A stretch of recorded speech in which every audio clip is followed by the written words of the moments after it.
The Atlanta Hawks are 4-4 on the young season. Next game, Friday versus the Toronto Raptors.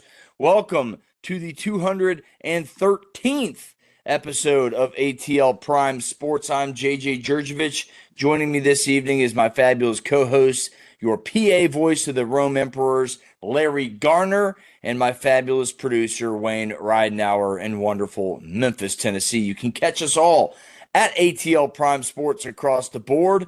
YouTube, Apple, and Spotify, Instagram, X, Facebook, all the above at ATL Prime Sports. Personal X's or Twitters at JJ Get You One for myself, at RWY Jr. for Wayne, at LG the number 4 Real Though for Larry Garner, and at Corder Todd, TC Todd Corder, who is out supervising some umpires this evening in the Woodstock area.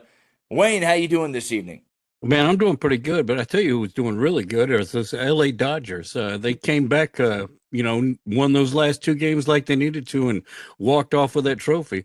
And also Kyle Larson for making a last-minute pit decision to change 2 tires instead of 4, which put him ahead of Denny Hamlin, who had dominated that race in Phoenix, led almost every lap. And here Kyle Larson comes in, 3 laps to go, takes the championship. And that's his second to Denny Hamlin's 0. And you would have thought Denny Hamlin would have won more than 0, but apparently not. How about you, Larry? How things going down there with you, man? Life is well up here in Northwest Georgia. Thank you so much for asking. And you talked about the Dodgers. Talk about what Freddie Freeman has done, and back-to-back World Series champion. He's got 3 rings in the last, 5 years. He is building quite the Hall of Fame resume, to say the least. And yes, I will still hate the Dodgers till the day that I die, being that I grew up with them in the old NL West, and seeing them win just absolutely hurts my craw. But hey, give credit where credit is due. Pitching is pitching, and that's how you win. But doing very well. Thank you for asking. JJ, how about yourself? And thank you. I'm doing well. Not as well as the 8th ranked Texas Tech Red Raiders, though. The Red Raiders are in the college football rankings for the first time ever as a program history. So lots of new in this 12-team playoff, and you'll continue to see more of that as we move forward. What's on tap for today's show? The Walt Weiss era begins right here in Atlanta. Our thoughts on the hire. We give our college football playoff rankings review, and of course, our pick 6. And let's get into it. Our first pitch of the evening. The Dodgers have repeated as world champions. But locally, the Braves have made some news, hiring Walt Weiss as their new manager. Guys, your thoughts on the hire? Wayne, your mom's a Braves fan. What does she say about the Walt Weiss hire? Well, I haven't talked to her since then. There's been some family stuff with my stepfather that they're dealing with, and but she has a birthday coming up, and November 8th is her birthday. So maybe when I talk to her on her birthday, we'll ask her about these changes with the Braves and her thoughts. Well, happy early birthday to your mother. So I'm sure we'll get those thoughts next week. We'll put them on the show. Do you have any 2 cents on Walt Weiss as a manager? He's been in this league for quite a while and won an AL Rookie of the Year. Any thoughts real quick on Man, Walt Weiss as a hire? Not really, because I just got finished putting NASCAR up on the shelf so I could focus on the rest of football and the upcoming basketball. So I really hadn't thought about baseball since just lightly following the World Series. Well, nothing wrong with that, man. It's an honest answer. I love it. Larry, let's go to you, man. What you think of Walt Weiss and the hire as the Braves' new manager? Honestly, I think it was expected, because the Braves way has always been hiring internally. So even though with all the pomps, the circumstance, the smoke and mirrors, all those wonderful things, the intuition, because I've seen it for so long, was that somebody who was already on the staff was going to get the job. I think the most surprising news to me was Kranitz being let go, Freddie Gonzalez being let go, and bringing in Mets replacements to replace those 2 positions with a hitting coach opportunity still left available. I think that was more of a shock to me than actually Walt being named as a manager. he was a great player. Uh, his managerial career has been, comme ça, for lack of a better term. Um, it's not going to be exciting. To me, I think it's going to be the status quo. I just think it's going to depend upon who he surrounds himself with to build his staff, and it's going to depend upon the injury and how the players return. If they return back to form, or if they return back to hitting like the back of their baseball cards as they ought to be. Alex Anthopoulos said that they are going to extend Ozzie and offer his player option. So, at least we know that the second baseman will be back. You still got a lot of holes to fill. You still got a lot of questions to ask. So his tool set should be as full as it's been in a while. But to me, it's to be determined. Not To really be excited. determined. To be determined is my thing about it. I love it. I think we're all a little indifferent. I said that to bring in our guest tonight, Dave Cohen. Dave Cohen's been around Atlanta for a long time. Dave, you're the voice of the Georgia State Panthers, football, baseball, basketball. Let's tie it in a little bit. What are your thoughts on Walt Weiss as the Atlanta Braves manager and all the ties Georgia State has to the Braves organization with formerly Turner Field now in Georgia State's home? I was not surprised, as you guys said just a moment ago. Larry said that historically when given the opportunity, will go with the company guy, like they did with Bobby Cox and like they did with Brian Snitker, and you could even go back to the early '70s when they had Eddie Matthews as the manager, and then you go over the years of the different guys, Russ Nixon, Chuck Tanner. Correct me if I'm missing anybody. It's not uncommon for them to go with a company guy. I had not really heard his name bandied about much in the media and on the social media world when folks were throwing out names, but I guess at the end of the day, it makes sense. Again, I was not totally surprised. It does give them some level of consistency from one Snitker regime into the Walt Weiss regime. So,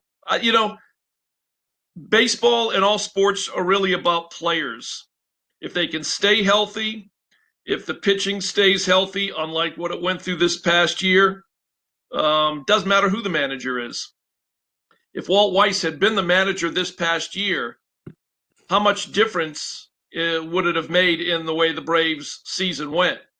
Would Walt Weiss sitting at the far end of the dugout have made a difference with X's and O's and pitching changes and all that? If guys are not able to stay healthy, if your pitching staff's not able to stay healthy, really doesn't matter, who the manager is per se. But I wasn't surprised they stay with the guy that had been in the dugout sitting next to Brian Snitker, and it does offer a level of consistency. And right now you just cross your fingers and hope for the best that when we get around to spring training and get around to the 25-26 season or the 26 season, that they can stay a lot healthier than they did this past year. It's a long season. Injuries are going to play a part in it. You just got to hope you can maneuver them and manage them in a long season. 162 games plus the postseason if you're fortunate enough to make the postseason. Yeah, I'm indifferent on it as well. I think a lot of people wanted a new direction here in the Atlanta area, a breath of fresh air, a change of scenery, whichever cliche you want to use there. But I think the transition will be just fine because he knows the players. Hopefully he has a better relationship with Ronald Acuna Jr. because that is the future of the organization, MVP, batting titles, the 40-70 season, all that could be in his future yet again if he can stay healthy. We mentioned the injuries. They also picked up Chris Sale's option. I was a little surprised that Hassan Kim backed out of his player option for $16 million. But a bench coach in the Braves organization since 2018, great baseball mind. As we've all said, 4 seasons of prior managerial career. Yeah, I don't think a lot of people win in Denver. I think it was Clint Hurdle took him to the World Series. It's probably the best season they've ever had. But my guy was Danny Lehman. for the back-to-back World Series Dodgers bench coach. Wanted a new direction, more analytical guy, but Walt Weiss has his analytical side. Hopefully he brings in a little small ball mixed in, and I think he'll be just fine.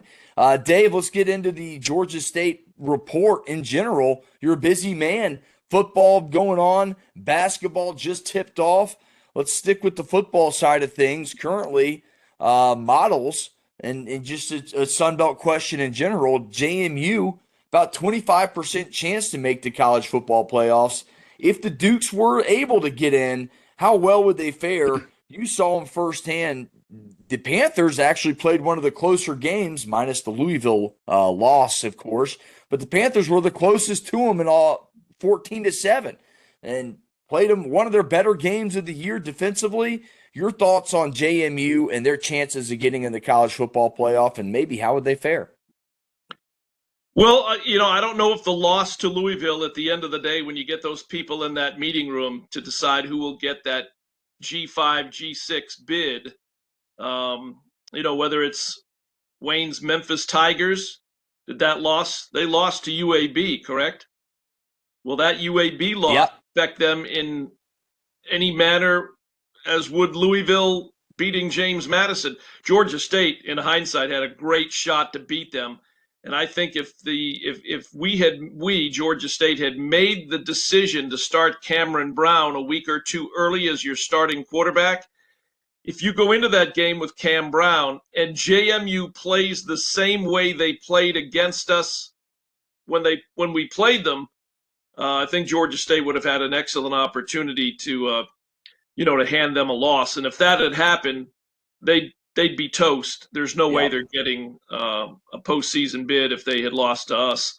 But JMU's got a solid program, not just in football, but across the board. They've got one of the highest student athletic fees, at least the highest in the Sun Belt Conference, but one of the highest in Division I college athletics.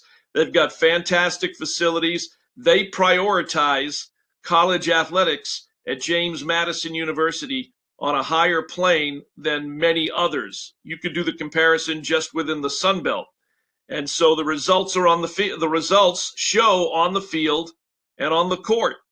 And so if they were to get in, and this is just stating the obvious, they would not fare very well if the JMU team that came to play Georgia State showed up. Yeah. They would have to bring in a JMU team that came in and could score 40-plus points, because chances are, obviously, they're going to play a P4, obviously, right? So, they're going to have to come out and play one of their better games, if not their best game of the season, if they're able to get in. But I think they would represent the Sun Belt very well. They would represent G5 football or G6 football very well. So I know the Sun Belt, at the end of the day, we face each other during the season, but if a Sun Belt team was to get that one G6 bid, we'd all be pulling for them. Yep. Right now, they are the beacon. To some extent, I don't want to say they're the face of Sun Belt football, but what they've managed to do since jumping from FCS. Remember, when the Sun Belt opened its doors and took in the 4 schools, right? Old Dominion, James Madison, Southern Miss, and did I say Old Dominion? Yeah, you said Old Dominion. Yeah, but when they Marshall. took in And what was the other one they took? Was it Marshall or was it Southern Miss? Marshall. So Marshall, Southern Miss, JMU, and Old Dominion. The other 3 were already D1. The one to make the jump from FCS was James Madison, and they've made that jump seamlessly. But that's because they were ready to make the jump from all angles in the world of college football and really college athletics. Again, having been up there, I've been going up there now since Georgia State was in the old Colonial Athletic Association days. We were in the same league with them. Got a relatively brand new basketball arena.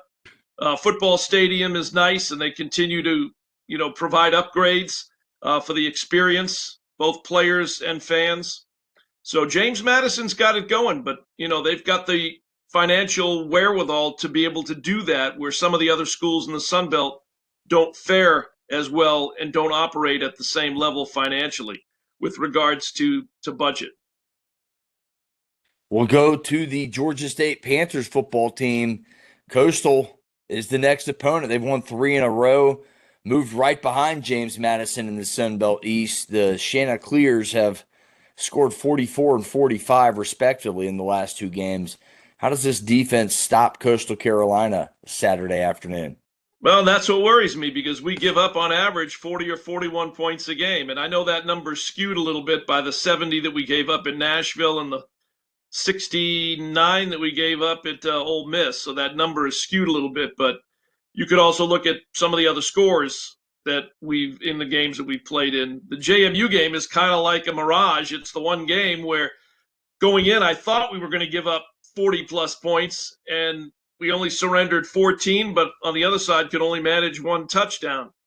So, there's some injuries on the defensive side that Coach McGee and the staff are dealing with. And again, Coastal Carolina right now, second in the Sun Belt at 5-3, 4-1. They've won 3 straight ball games. As you just mentioned, they are putting up points, 40+ in their last 2 games. So it's a little worrisome.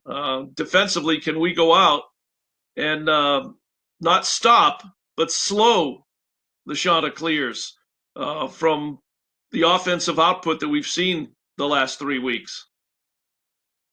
You're listening to Dave Cohen right here on ATL Prime Sports, the GSU Sports Report. You can catch Dave at GA State Voice.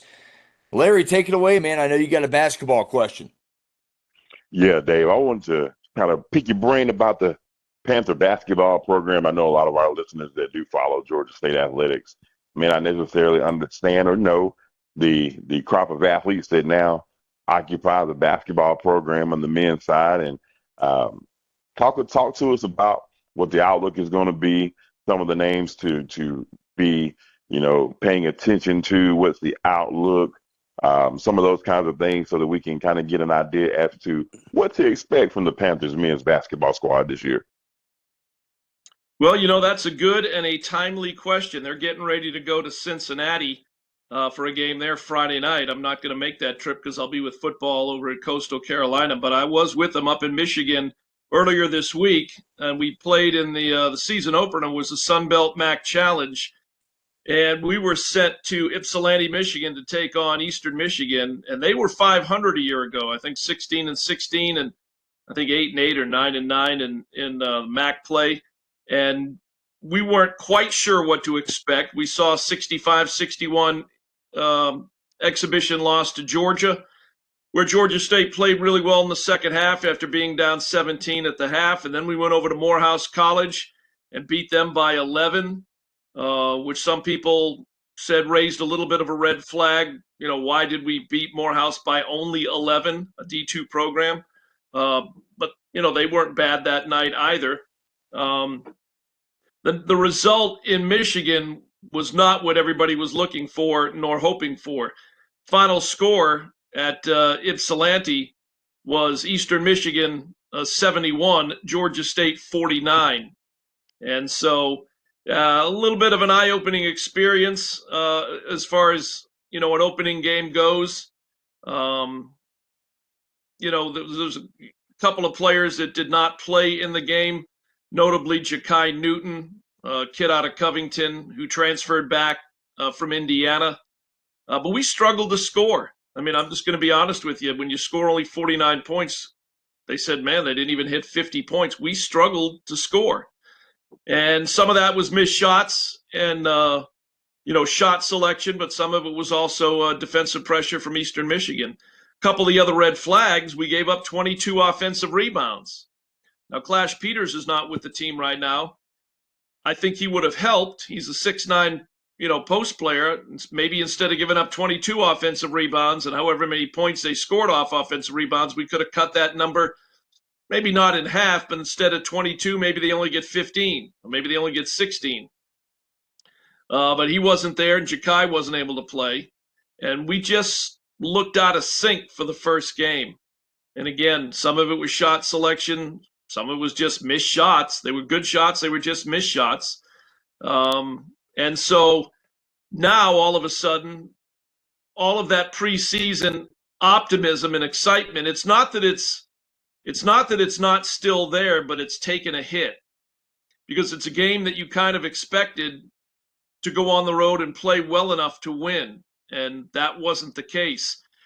And then you come back to Atlanta, and you've got a couple of days to get ready to go back on the road and go play a Power 4 school in the Cincinnati Bearcats.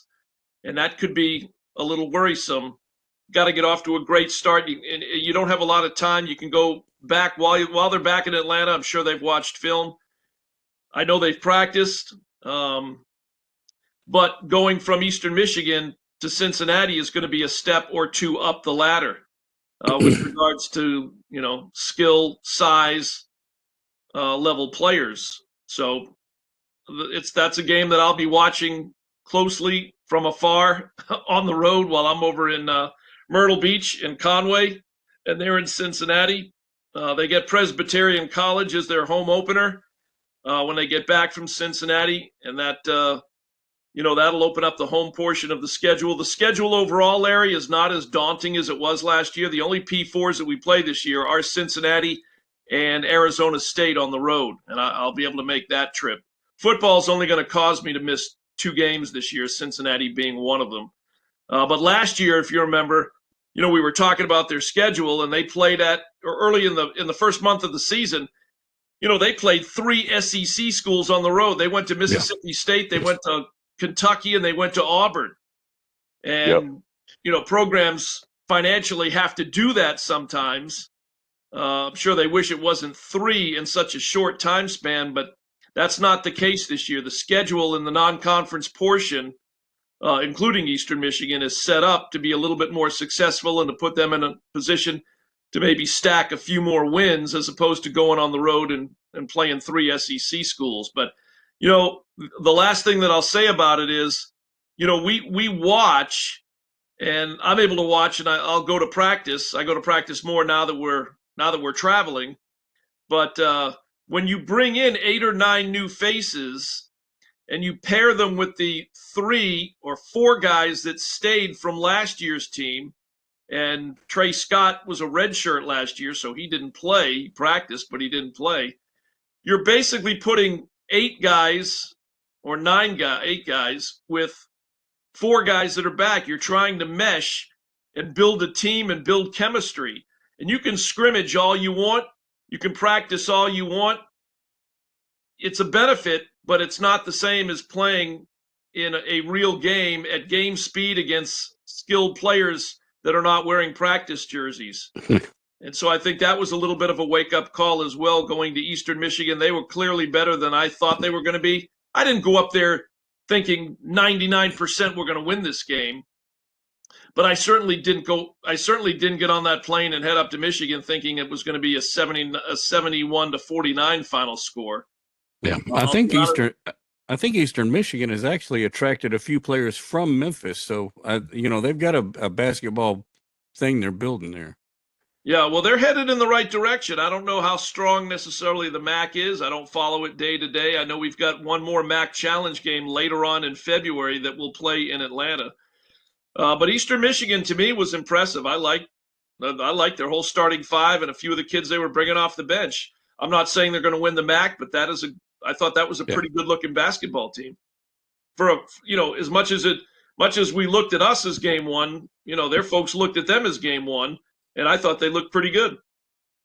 I think you're right about the chemistry building and better shots, and they'll start falling. I mean, you can't shoot as a basketball team 29%, expect to win a lot of games, but I think the continuity will come, especially like you said, it's early in the season. I swear this thing starts earlier and earlier every year, Dave, but I'm sure Coach will get them ready to go for Cincinnati Friday night. Well, I hope so. And I hope, the other stat that I didn't throw out there, our 2 starting guards were 3 for 20 on the night. And you're not going to win. I don't care who you're playing. If you shoot 3 for 20 with your 2 starting backcourt players, you're going to struggle to win and beat anybody. And I know they can shoot better than that. Like I said, it wasn't all shot selection. Some of it was shot selection, but some of it was good shots. They just didn't fall. So and That's basketball, man. I tell Right. everybody it doesn't matter how much more talented one team is than the other. If you're making your shots, you got a shot, period. And that's Well, what the the other thing, if you NCAA look at tournament that has stat proven. sheet, and if you have the stat sheet in front of you, and I forget the exact number, uh, but by comparison, the other number that jumped out off the sheet was points in the paint. I want to say 50 something points of their 71 were points in the paint, whereas our number of points in the paint points was very low. And they had some pretty nice post players who played well in their first regular season game. I think they only played one exhibition game. But, their situation is similar. They didn't have a lot of returning guys either.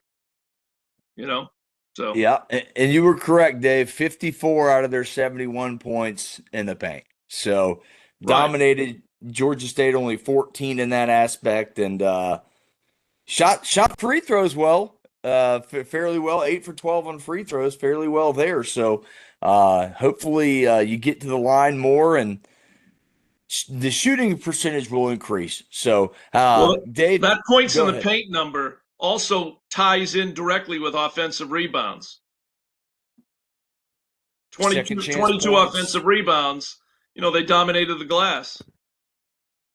Absolutely. And points off turnovers were huge in that game too Yeah. for Eastern Michigan. They really took their turnovers and converted them to points. Well, Dave, that wraps it up for us, man. Tell our listeners, as always, how they can catch the kickoff in your voice Saturday afternoon in Conway, South Carolina. Have you ever been to Conway? I've been to Myrtle Beach. I've been close. I've driven by the stadium, so technically I guess I have been to Conway. Yeah, it's about 20, 25 minutes from Myrtle Beach. But we'll be on the air at 3:30 p.m. Eastern time with a 4 o'clock kick from the Teal Field there at Coastal Carolina. The interesting thing about the series, this will be the 9th meeting all time, and in the prior 8 games, the road team has won every game. So we'll see if we can keep that streak going, but we'll be on our 50,000 watt flagship station in Atlanta, 88.5 FM WRAS. Also at WRAS.org, we will be on the GSU Athletics mobile app. We'll be online at lowcountryradio.com, WRBJradio.co, and of course, my favorite, the Radio Guard mobile app on your iPhone or iPad.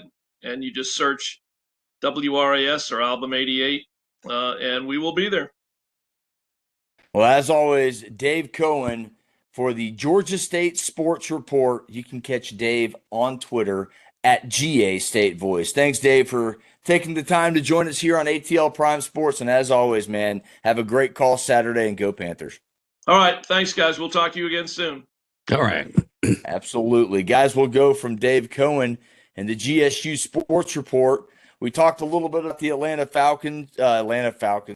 Braves. Lots going on here in Atlanta, and their managerial search has come to an end. I just wanted to get Dave in on that with the ties with Georgia State, Turner Field form. I just thought it'd be a cool little bring in. So hope you guys don't mind me doing that. But my final thought on the MLB managerial search coming to an end with Walt Weiss. I think it's really tough to win in Denver, guys. I think his continuity with all these players as a bench coach since 2008 will help him become the guy. And look, I'm not going to knock a guy until he has a season or two. Guys, any final thoughts on Walt Weiss, Larry, Wayne? No. Guys, I'm we'll good. go from that to college football. The first college football playoff rankings are out with Ohio State atop the polls. What are your thoughts on the rankings, Wayne? Yes, Memphis ain't up there. I don't like that. That's why I went to you first. Coming in hot. I thought they should be up there too, Wayne. I think they're a good football team. I think they the wins and losses to me is crazy in this thing. And Larry, I'm sure you might agree with me, or maybe you don't. But your Miami Hurricanes have a really nice win on the year, and it seems like people forget about that.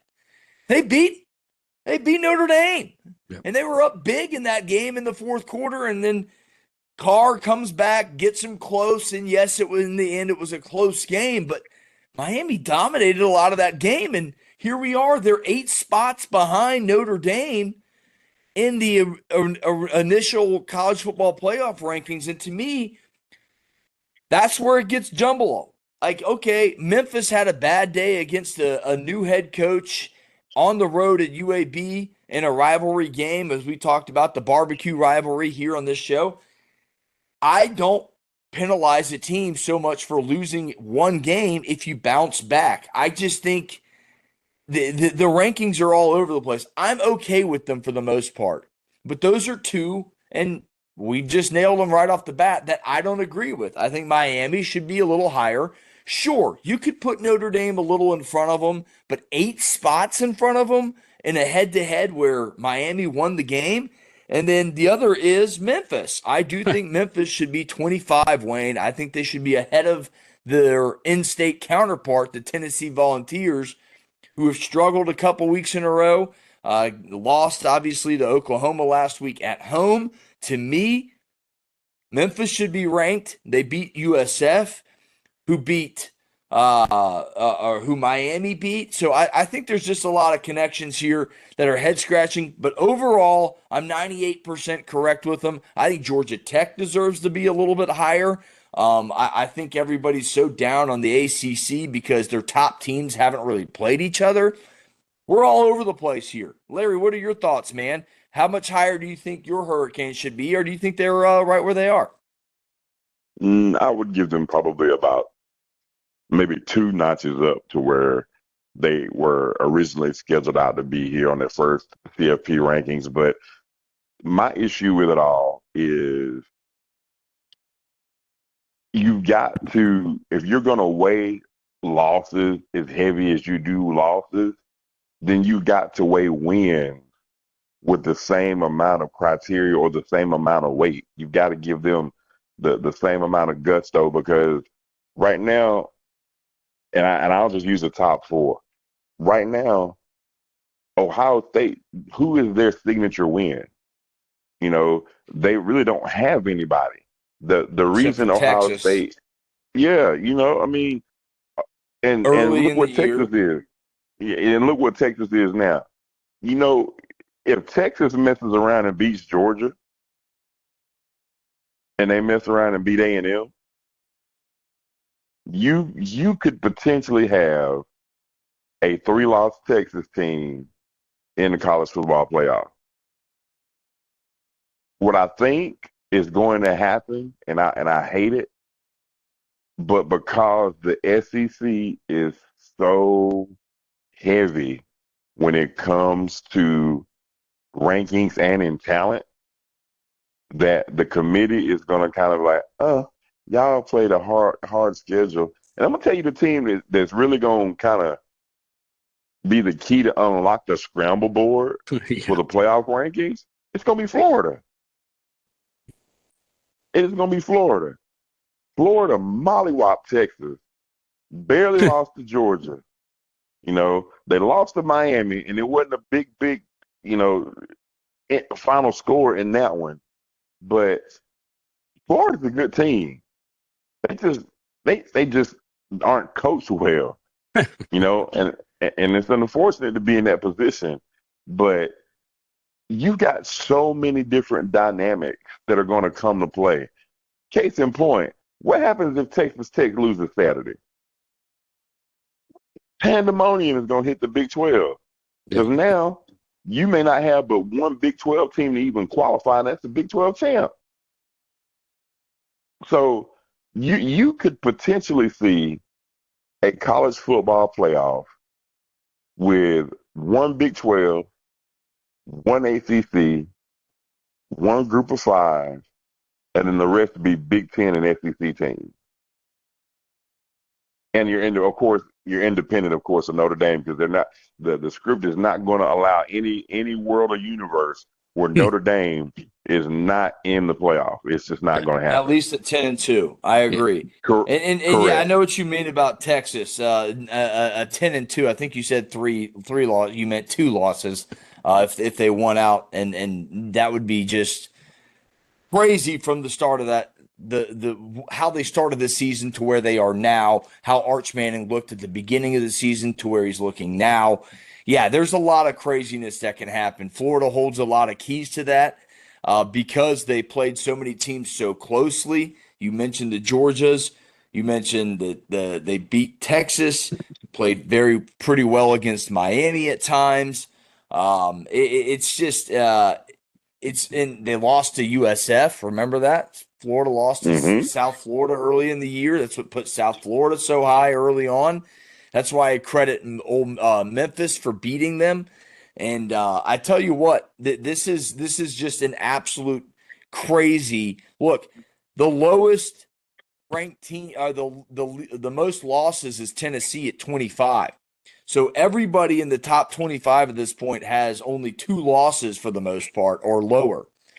Last year, I'd have to go back and look, but I feel like there was already 2 or 3 teams with 3 losses that had creeped their way, or 2 losses and potentially 3 losses teams that were creeping their way up. Now it just looks like it's top heavy. I mean, look, Georgia Tech is at 17 with 1 loss. So this thing could get really crazy. And I've gone out on a limb and said I think the ACC somehow finds a way to get 2 teams in, because I think you could realistically see Georgia Tech, and I'm not going to. I mean, look, we saw 8 overtimes last year. I'm not going to count Georgia Tech out of that Georgia game yet. I'm just not going to do that. And they had 1 bad loss. They had 1 bad game against a team on the road in which their quarterback put up 500 yards of offense. Yeah. So I'm not going to sit here and say the ACC can't get 2 teams in. Chances are very, very slim, but I still think there's a way you could see possibly Georgia Tech, Virginia, and Louisville all finish 11-1. And then you try and tell me who's going to be left off that college football playoff, who's sitting at home on Championship Sunday. I wouldn't leave one of those teams out if they all 3 finished 11-1, and that means Georgia Tech with the win over Georgia.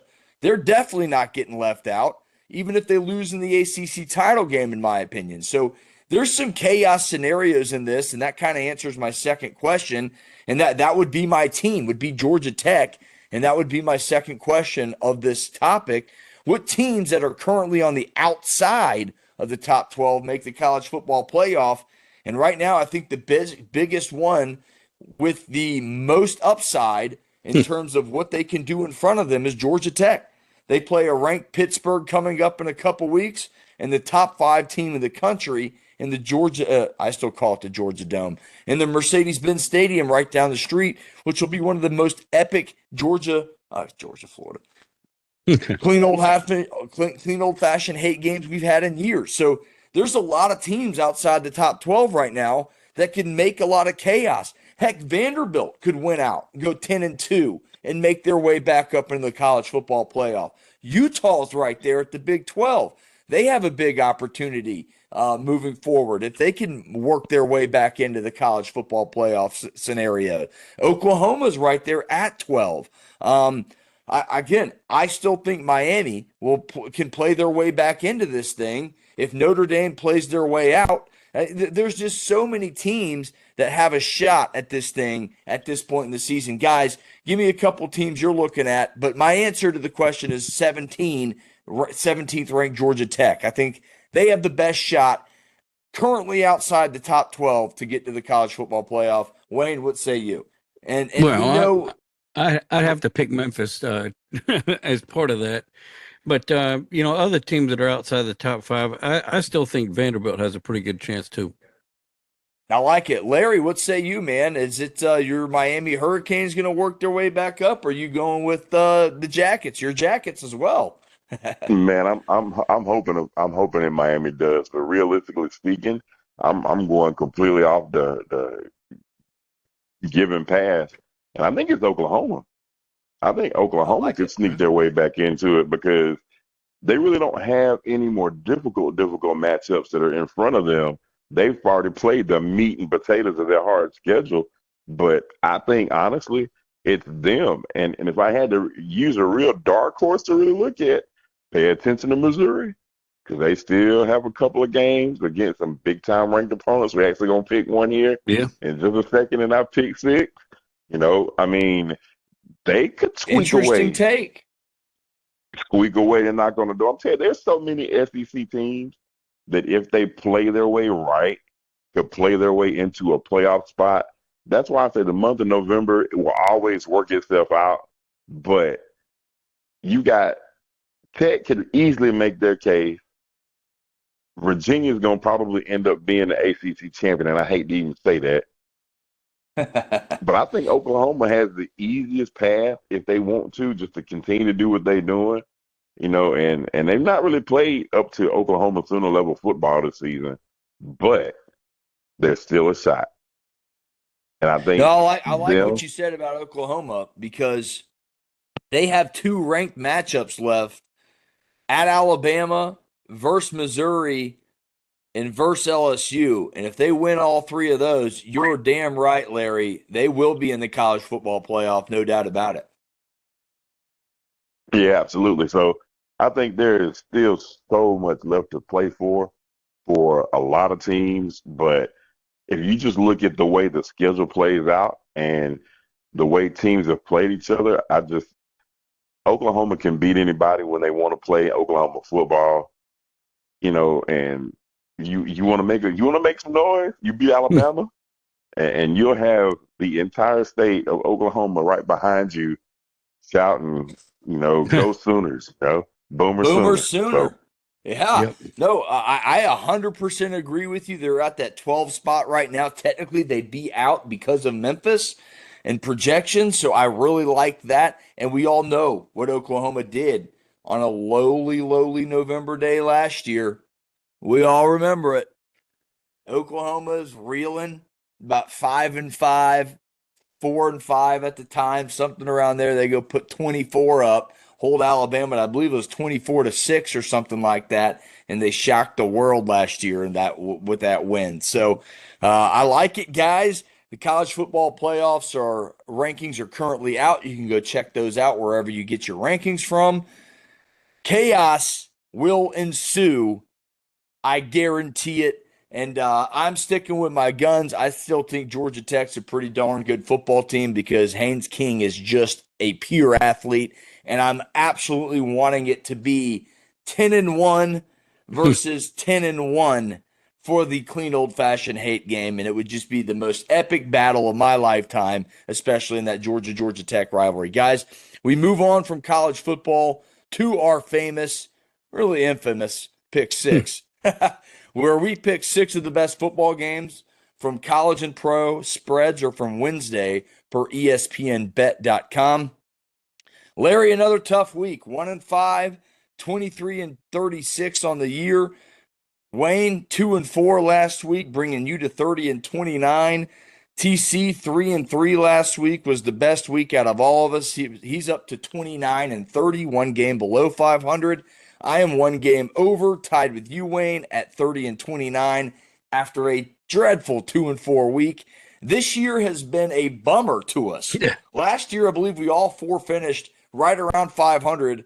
And then I was right around 500, and you guys were all like 5 or 6 games above. I finished in dead last, I believe. Yeah. So this might be the worst we've done, but we'll get it. We'll get it. We're all right there. tragic. Larry's tragic. 1-6-0 week from getting right back in this bad boy. That's what's fun about this game. And we do this, folks, just so you realize how hard it is to pick against the damn spread. It's even the experts are like 57%. So just think about that. We're having fun with it. The first game of the weekend, guys, the number 7 BYU Cougs, undefeated 8-0, travel to Lubbock, Texas to take on the 8th-ranked Texas Tech Red Raiders, who are 8-1, and they are home 10.5-point favorites. The total in that game is 52 and a hook. That's this Saturday, noon Eastern Standard Time on ABC. Wayne, what say you? Well, these two teams are familiar with each other, so there's nothing going to be new or exciting about. It's not going to be a spectacle. But I do expect Texas Tech to cover at home against an unbeaten BYU, soon to be 1-loss BYU. Larry, what say you? Game day in Lubbock. 80,000 fans losing their brains. The Red Raiders The fighting Patrick Mahomes is ready to continue their trek toward the college football playoff. Texas Tech is coming in one of the most high-powered offenses in college football. I just don't think BYU has the manpower to match up and keep up. I think they are literally, to use a basketball reference, I think they are going to run and gun them to death on the football field. Give me Texas Tech to handle business there at home. Todd is taking Texas Tech to cover as well. That means it's a clean sweep, but this time was my own reconnaissance. I should have gone to Oklahoma last week, guys. I gave you guys one. I gave everybody one because I should have gone to Oklahoma last week. But this one's on my own willpower. No peer pressure needed. I'm taking the Red Raiders as well. Mike Leach's old school. They'll start shooting it up early. Well, that sounded pretty bad. They'll start scoring early.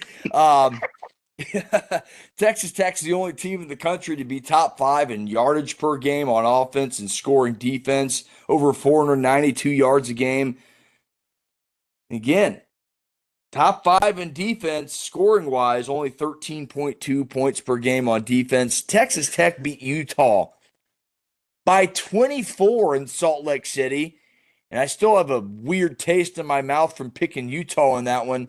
BYU beat Utah by 3 at home. Give me the Red Raiders. Give me the Red Raiders by 14 or more. I think this will be a 2-score game easy, and we're all thinking the same thing. So Texas Tech clean sweep. Their second game of the college slate, the second of the weekend. The number 9 Oregon Ducks, 7-1, travel to Iowa City, Iowa, to take on the 20th ranked Iowa Hawkeyes at 6-2. Oregon's a 6.5-point road favorite. 40.5 is the total. So they think it's going to be low scoring. 3:30 p.m. on CBS. The 4th all-time meeting, last meeting was 1994. When Iowa averages 3.5 yards or more per carry, they win the ball game. They're 0-2 when they don't. This should be a very defensive, low-scoring game, as both defenses are top 6 scoring defenses in the country. Oregon 6th, Iowa 4. Give me the Hawkeyes and those points. I think this could be a 3, a 4, a 5-point game. Even a 6-point game gets me the cover. I like the Hawkeyes. I like a home underdog. There we go. There it is. Wayne, what say you? Yeah, I'm picking Iowa, and I'm going to go one step further. I don't think Iowa is going to lose any more games this year. So I'm picking Iowa in the points on this one. Larry, what say you? Now, listen, I'm along the lines of where JJ is. That's 2 big-time defenses here. Iowa City is just a tough, tough place to play football, and it always has been. Even though my gut tells me to pick Oregon, I'm going with the Hawkeyes. I've got every reason, kind of like last week, to justify why I want to pick Oregon, but my heart keeps saying pick Iowa. I'm going with the Hawkeyes. Yeah, Todd's going Oregon to cover. The reason I am staying away from Dan Lanning, because I do think this could be a 6-point game. Iowa can run the football. It's going to be a nasty, cold day at Kinnick Stadium, a typical Iowa day, rainy and about 40 degrees, and they got the best tradition in college football, the Iowa Wave. They'll be waving at those beautiful young children in the children's hospital right outside the stadium. I absolutely love to see it. So 3 Iowas and an Oregon. Let's get to our third and final college game of the day. It arguably is one of the biggest ones of the year in the SEC, as it probably is an elimination game for Missouri. The 22nd ranked Missouri Tigers at 6-2 host the undefeated and 3rd ranked Texas A&M Aggies at 8-0. A&M a 6.5-point away favorite, and the total in that one's 48 in the hook. Larry, what say you, man? That's Saturday afternoon, 3:30 p.m. on ABC. Yeah, man. As bad as I would love to pick Missouri, I think what they were able to do with Alabama and just literally wear them down and slow that high-paced offense down. Todd Simpson did not have one of his best games. A&M's a different animal, man. They are absolutely they like to boat race people, and I've not seen an A&M team like this since Johnny Manziel. You know, this group wants to get out. They want to run you to death. They want to be front runners. They want to get out 2, 3 touchdowns and then just pound you to death. And I don't think Missouri has the squad that can keep up with that. So as much as I hate this 6.5, because this could easily kind of almost like the Iowa game, this could easily be a field goal or a 2 field goal game. Give me the Aggies. I think the Aggies are going to be able to cover it. I don't think Mizzou has the manpower. Do you think a touchdown? I like it. It should be a good one. Wayne, what say you? I'll take Missouri in the points, but I kind of feel like I don't think Missouri is going to need that because Missouri, I feel like they're still fighting to, stay relevant, and they're not going to let an unbeaten Texas A&M, stop that from happening. I just got a feeling they're going to win the game by maybe 10 points. Ooh, so you're going Missouri in the points at home. Todd agrees with you, Wayne. He's taking Missouri in the points, and so am I. I'll tell you why. Both teams are coming off bye weeks. Missouri is really sound defensively, allowing just under 17 points per game. They're a top unit in that aspect of scoring defense. Quarterback Matt Zollers, a talented freshman, in for injured Bo Peribla. He's played pretty well. 2 touchdowns, no interceptions to my recollection. I think they're going to slow things down. They'll allow Amon to run, and they have one of the better rushing offenses in the country, 235 yards plus a game. The Aggies give up points over 23 a game in that aspect. Marcel Reed and the Aggies can score with the best of them. 37 plus points per game they average. That's 11th in the country. But I'm sticking with the home team. Another home underdog. I like it. I think this could be a 6-point game as well. I have had trouble with these hooks all year. I'm hoping this one's good to me. Missouri in the points at home.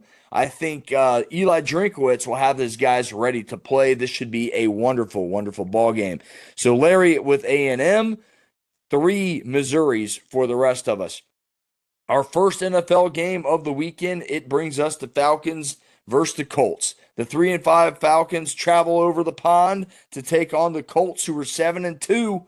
Indianapolis is a 6.5-point favorite. The over-under in this one, or total, is 48.5. Sunday, 9:30 a.m. on NFL Network in Olympic Stadium, Berlin, in Berlin, Germany.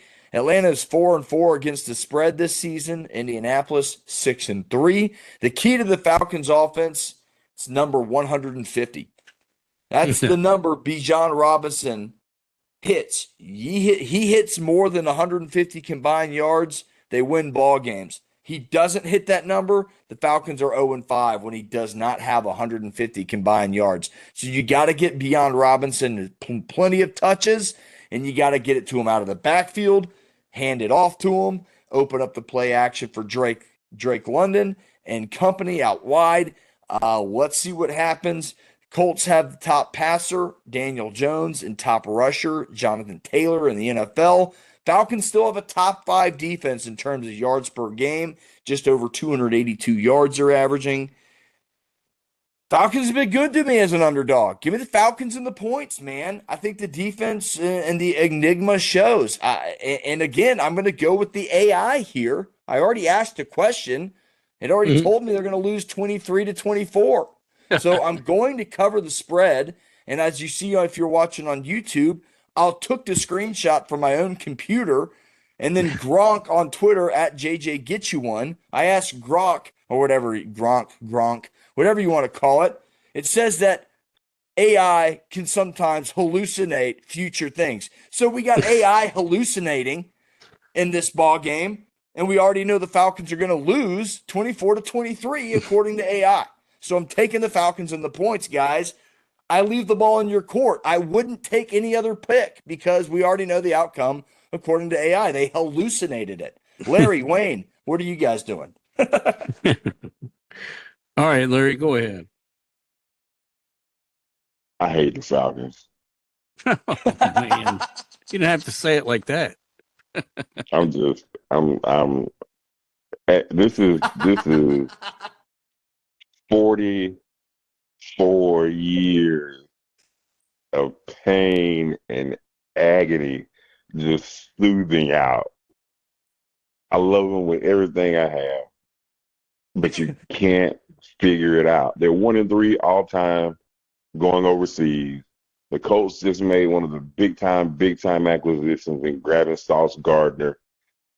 I think he's going to probably mirror Drake London the entire game. Jonathan Taylor is still in MVP talk. Daniel Jones is having one of the most resurgent careers. He's probably going to end up being NFL Comeback Player of the Year. No So doubt all that about to it. say, I said all that to say, I can't even make my mouth say it. I'm going to take the Falcons. I think they're going to cover. I still think they're going to get beat, but I'm going to take the Falcons. And in my head, I see like a 35-13 score from Indianapolis, but I thought that last week, and the defense come away with 5-6 sacks, 2 turnovers, and they played like gangbusters. So, yeah, all that to say, give me the Falcons. I don't mean to laugh at you, man, but I'm the same way. It's such an enigma watching this team. They beat the Bills and they beat them badly and play great defense, and then just 3 in a row, just 3 duds, just dud dud dud. Wayne, why are you taking the Falcons in the points, man? Man, because I want to tell you, this is probably one of my favorite movie tie-ins is the Family Vacation, because I feel like the Falcons are on the Family Vacation level of humor right now. You know, we started out with the Falcons Vacation, in which they're losing games they're supposed to win, and then Falcons come back or something like that, and they're winning games they're supposed to lose. Well, now guess what? It's Falcons in Europe, just like those Family Vacation movies. So yeah, I'm all for the Falcons in Europe. I'm taking them in the points, and we'll see how that plane ride home goes. Hopefully they're celebrating. Colts in the point. Colts cover for Todd. Let's get to our 5th game. We'll try and speed it up. Patriots 7-2 go to Tampa Bay and take on the 6-2 NFC South leading Tampa Bay Buccaneers. Tampa Bay 2.5-point home favorites. The total in that one another 48.5. 1 p.m. on CBS. The Pats have won 6 straight. The Bucs are coming off a bye. Wayne, what say you? I'm going to take the Bucs to cover because they are too strong not to pick. Got it. Larry, what you got? I'm going with the Pats. Until I see a team make Drake May look like a second-year quarterback. The way Josh McDaniels is putting him in positions to be successful is mind-blowing. Give me the Pats. The train and the New England Pats keep rolling. Yeah, Pats have had 0 issues on the road. They're 4-0 on the road. That's an impressive stat, including 3 wins in a row on the road, which is another impressive stat. And then I already mentioned the 6 wins in a row. That's hard to do in the NFL. They're top 10 in both scoring defense, 18 points, just over 18 points a game, which is 6th, and 7th overall in offense with 26.3 points per game. Defense travels. Pats plus points. I like it. Make it 7 in a row. I really do believe the Bucs have gotten away. They're mediocre offensively, mediocre defensively. They're having a ton of injuries with Mike Evans and Chris Godwin both alternating on and off the IR spots. I like the Patriots. I like the Pats. I like the points. I like Mike Vrabel. I like McDaniels, and I love Drake May and what they are doing. And I can't think of the Stephon Diggs and the number 3 wide receiver. I can't think of his name right now, but he had a great week against the Falcons last week. Yeah, give me the Pats and the points. Our final game, the Eagles 6-2 travel to Green Bay to take on the 5-2-1 Green Bay Packers. Green Bay's a home 2.5-point favorite. The total in that one is 45 and a hook. 4:25 p.m. on CBS. The Packers are 8th in the NFL in scoring defense. The Eagles are 3-1 on the road. The Packers are 3-1 at home. I see the Packers bouncing back after a head-scratching loss to the Panthers at home last week. I think this is a coin flip type of game. The spread, everything. Davis and the Georgia University of Philadelphia, if you want to call it that way. They could get after Jordan Love and make his life a living hell, or Micah Parsons could get after Jalen Hurts. A.J. Brown does a nothing burger. They hold Saquon Barkley and bottle him up. So that's what I'm kind of going with. I think they'll bottle up Saquon. They'll make Jalen throw. And I think the Packers will get the job done. Packers cover at home. Larry, what say you? This was the toughest game for me to pick out of all of them because what you literally just laid out there, JJ. The only thing that was my tilting point, for lack of a better term, A.J. Brown didn't play last week. Philadelphia comes away with a win. He's scheduled to play this week. And at full strength, I still think the Eagles are one of the best teams in football. Not only are you one of the best teams in football, but you're not complacent. You make moves at the deadline, beefing up your defense. You add another piece on the O-line. You do these things because you still see that window is available for you to not just get one championship ring, but to get multiple ones. And in the words of one of the most all-time, most famous human beings ever, to beat a man, you got to beat the man. And I don't think Green Bay can beat the man. I think Jalen Hurts, Saquon, and the crew, I think they get the job done on the road in Green Bay. Give me the Eagles. Wayne, what say you? I am predicting some colder than expected weather, which is going to favor Green Bay because their fans are going to be out there in force looking to beat the Eagles. And I'm going to give it to them. I'm taking the Packers to cover. I like it. Todd is going with the Eagles in the points, so we are split on that one, 2-2. That completes our pick six. Guys, let's move on to our quick final thoughts. I don't really got one this week. I was just going to say I'm really happy that the Braves got a manager. Again, I mentioned I'm indifferent on it, but my final thought is good luck, Walt Weiss. You know, you've been here since 2018. The transition should be easy, and I'm going to give you my full support as a Braves fan and as an ATL Prime Sports host. You got my full support. I just hope that you get this core back together and you get blessed with some health.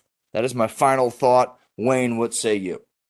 Well, my final thought is basketball season is fixing to start here in Memphis. Home opener versus San Francisco this Saturday at 2 p.m. Central Time. So that'd be 3 p.m.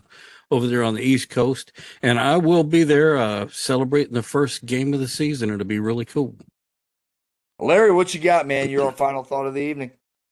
The NBA is on its way. The Atlanta Hawks continue to win without the services of their star point guard, Trae Young. Many of my social media mentions have been trade Trae Young. Don't re-sign Trae Young. The Hawks are better without him. Not so fast, my friend. You don't just get 30 points and 11 assists per game falling off of a tree. They don't grow them like that. Yeah. Ladies and gentlemen, watch this team unfold. You got to give it time to build chemistry. Kristaps Porzingis has never been a Hawk. You know, Nickeil Alexander-Williams has never been a Hawk. You got all of these different moving pieces. Give it time to mesh. It's not going to just fall off the tree and you're going to be a 50-win team. Those things don't happen all the time. Give the Hawks time. Let Trae Young heal. He's going to be out for 4 weeks. By the time he comes back, you'll see how legit this Hawks team is going to be, and you can kind of get an idea if this Hawks team is a legit playoff team, or will we be another dud in the play-in? Well, that wraps it up for Wayne in Memphis, Larry in Adairsville, Todd in Woodstock. I'm JJ Jurjevich right here in Lilburn, Georgia. Thanks for watching. If you like the content, as always, it's free.